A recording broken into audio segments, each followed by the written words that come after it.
नमस्कार मित्रों। प्राचीन भारतीय अध्यात्म में हमेशा से सोने की तुलना मिट्टी से की गई है। कई जगहों पर ऐसा ऋषियों का वर्णन आता है या रहस्यदर्शियों ने ऐसे कथन वक्तव्य दिए जिसमें उन्होंने कहा कि सोना मिट्टी है। हम सब इन कथनों को सुनते आ रहे हैं, लेकिन हमें उस पर विश्वास नहीं होता कि ऐसा कैसे हो सकता है कि सोना मिट्टी हो। और यह सब सुनने जानने के बाद भी हम सब सोने के पीछे बिल्कुल पागल हैं।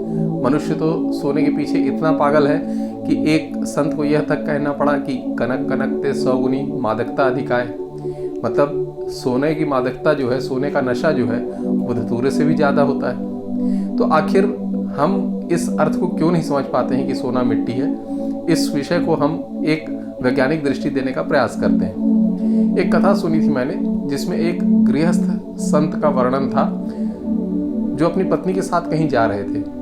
उन्हें रास्ते में एक जगह सोना पड़ा हुआ दिखाई दिया। तो चूंकि वो संत थे और अध्यात्म को समझते थे, इसलिए वो अच्छी तरीके से जानते थे कि सोना मिट्टी है। लेकिन उनको ये लगा कि कहीं अगर पत्नी की दृष्टि उस सोने पर पड़ गई तो हो सकता है कि उसका मन बदल जाए या उसके मन में लालच आ जाए या वह उस सोने को लेने का प्रयास करने लगे। तो उन्होंने पत्नी की नज़र बचाकर उसके ऊपर मिट्टी डाल दी। लेकिन पत्नी ने उन्हें ऐसा करते हुए देख लिया। तो पत्नी ने उनसे पूछा कि आप क्या कर रहे हैं। तो संत ने कहा कि मुझको ऐसा लगा कि कहीं तुम्हारी दृष्टि सोने पर ना पड़ जाए और तुम्हारे मन में लालच ना आ जाए, इसलिए मैंने उस पर मिट्टी डाल दी। तो पत्नी ने फिर जवाब दिया कि आखिर मिट्टी पर मिट्टी डालने से क्या फ़ायदा। कहने का तात्पर्य यह है कि उनकी पत्नी भी अध्यात्म के मार्ग पर इतना आगे बढ़ चुकी थी कि वह भी इस बात को समझती थी कि सोना मिट्टी है। लेकिन हमारी समझ में ये बात नहीं आती। लेकिन अभी पिछले कुछ दिनों पूर्व एक समाचार प्रकाशित हुआ जिसमें ऐसा बताया गया कि वैज्ञानिकों ने कृत्रिम रूप से सोना बनाने में सफलता प्राप्त कर ली है और उन्होंने प्लास्टिक से भी सोना बनाया है। अब यह तो बड़े आश्चर्य की बात हो गई और यह हमारे लिए एक विचारणीय प्रश्न भी हो गया कि यदि सोना प्रयोगशाला में बनने लगेगा तो जो सोने की इतनी ज़्यादा कीमत हमने लगा रखी है, जो हमने बना रखी है, वो क्या रह जाएगी। अभी तो जो प्रयोगशाला में सोना बनाया जा रहा है उसकी उत्पादन लागत जो है, प्रोडक्शन कॉस्ट इतनी ज़्यादा आती है कि वो बनाना लाभकारी नहीं है। लेकिन भविष्य में निश्चित ही रूप से वैज्ञानिक इसे सस्ते तरीके से बना सकने में भी सफल होंगे। तब कल्पना करें कि सोने के क्या मूल्य रह जाएगा। वस्तुतः अगर हम गहराई से देखने की कोशिश करें तो चीज़ों को मूल्य हम देते हैं। अगर सोने की हम बात करें तो जंगल में रहने वाले एक पुराने समय के व्यक्ति के लिए, जिसने आधुनिक दुनिया देखी भी ना हो, उसके लिए सोने का क्या महत्व है। वह तो एक चमकदार वस्तु का टुकड़ा भर है जो कि उसके किसी काम का नहीं। लेकिन आधुनिक समाज में रहने वाले हम मनुष्यों ने उस सोने को बहुत मूल्य दे रखा है। और ऐसे एक उदाहरण प्राचीन समय का भी मिलता है। जब गोल्ड रश का दौर था तब उस समय अफ्रीका के एक भाग में तो सोना पाया जाता था, सोने की खदानें थी, लेकिन दूसरे भाग में नमक का उत्पादन होता था। तो ऐसा कहा जाता है कि बीच में एक जगह पे जिसका नाम टिम्बकटू था, वहाँ पर लोग अपनी वस्तुओं का आदान प्रदान करते थे। तो बराबर भाग सोने के लिए बराबर भाग के नमक का आदान प्रदान होता था। ऐसा आप समझ लें कि 1 ग्राम सोने के लिए 1 ग्राम नमक प्रदान किया जाता था। तो आप समझ सकते हैं कि नमक का मूल्य कितना ज़्यादा था। नमक का मूल्य सोने के बराबर था। तो कहने का मतलब ये हुआ कि हम वस्तुओं को मूल्य अपनी आवश्यकताओं के अनुसार देते हैं। और इसीलिए यह भी कहा जाता है कि जो सैलरी शब्द की उत्पत्ति हुई है वह साल्ट शब्द से हुई है। और प्राचीन काल में लोगों को सैलरी की जगह साल्ट भी उचित मात्रा में प्रदान किया जाता था। और इस तरीके से साल्ट की कीमत उस समय बहुत ज़्यादा दुनिया के कई हिस्सों में हुआ करती थी, लगभग सोने के बराबर। ऐसी एक कथा और भी आती है जिसमें ऐसा बताया गया कि एक राजा एक बार किसी जंगल में अकेला फंस गया। वहाँ से उसके लिए निकल पाना संभव नहीं हो पा रहा था। भटकते भटकते जब वो बहुत परेशान हो गया तो बीच में एक ऋषि के पास पहुँचा। और वहाँ में जब उसको ऋषि मिले तो उन्होंने उनसे कहा कि मैं बहुत बुरी हालत में हूँ, मुझे सबसे पहले तो बहुत ज़्यादा प्यास लगी, अगर थोड़ी देर मुझे पानी नहीं मिला तो मेरी मृत्यु हो सकती है। ऋषि ने कहा बैठो, मैं तुम्हें पानी पिलाता हूँ, पर इस पानी के बदले तुम क्या मूल्य दोगे। राजा ने कहा कि आप जो चाहे, मैं 100 स्वर्ण मुद्राएं दे सकता हूँ। ऋषि ने कहा और बताओ। इतने में मैं पानी नहीं दूंगा। तो राजा ने कहा कि 200 स्वर्ण मुद्राएं, 1000 स्वर्ण मुद्राएं, और ऐसे बात बढ़ती गई। फिर आधा राज्य आया।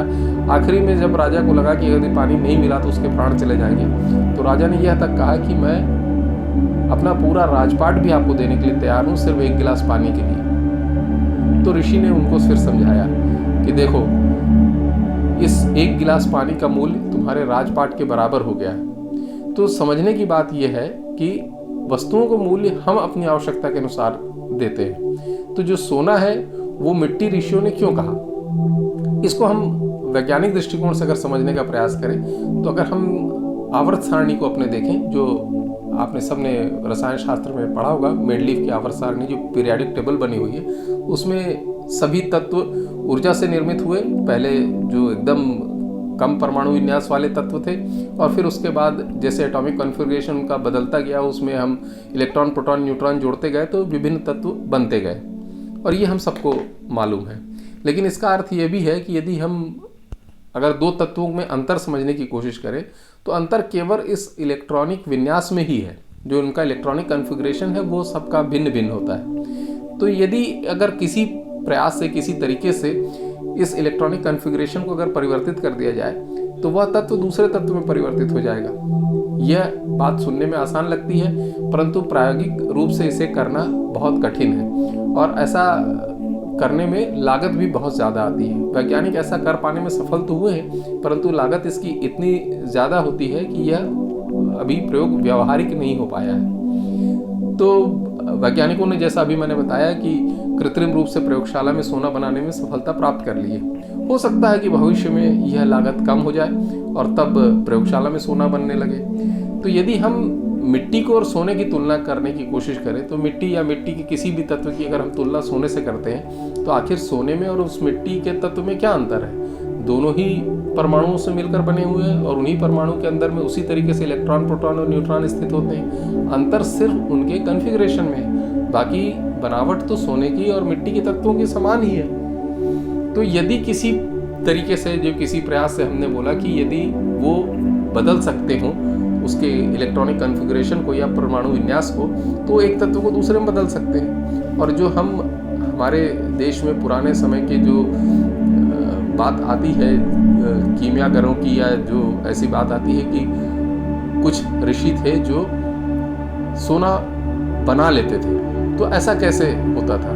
तो जो उदाहरण मिलता है सोना बनाने का, अगर आप पढ़ेंगे तो आपको पुस्तकों में ऐसे उदाहरण मिलेंगे जिसमें ऐसा बताया गया कि कुछ हमारे जो ऋषि या जो पुराने प्राचीन समय के वैज्ञानिक होते थे, वो पारे से सोना बना लेते थे। अब ये बात हम आज मानने के लिए तैयार नहीं होते, लेकिन सोचिए, आप कल्पना करके देखिए कि यदि कोई अज्ञानी व्यक्ति इस तरह की कल्पना करता या इस तरह की उड़ान की बात करता, तो वो पारे से सोना बनाने की बात नहीं करता, वो किसी आसानी से मिलने वाले तत्व से सोना बनाने की बात करता है, जैसे लकड़ी, पत्थर, लोहा, मिट्टी, इनसे सोना बनाने की बात करता।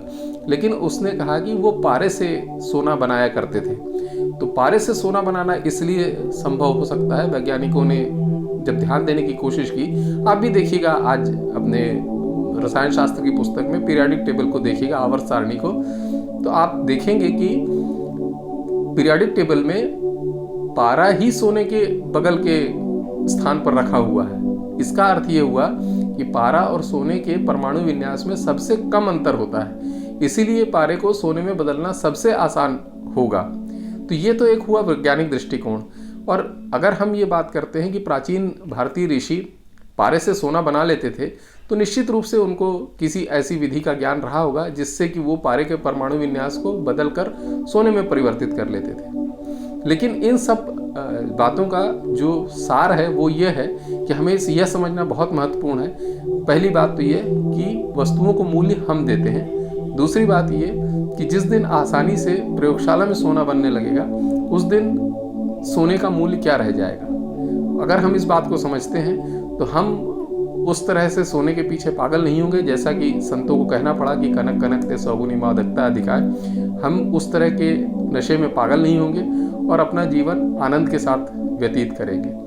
तो हम प्राचीन भारतीय अध्यात्म से यह शिक्षा लें और सोने के पीछे अंधी दौड़ में ना पड़ें, और इस लालच, लोभ, मोह से बचने का प्रयास करें। आशा है आपको यह वीडियो अच्छा लगा होगा।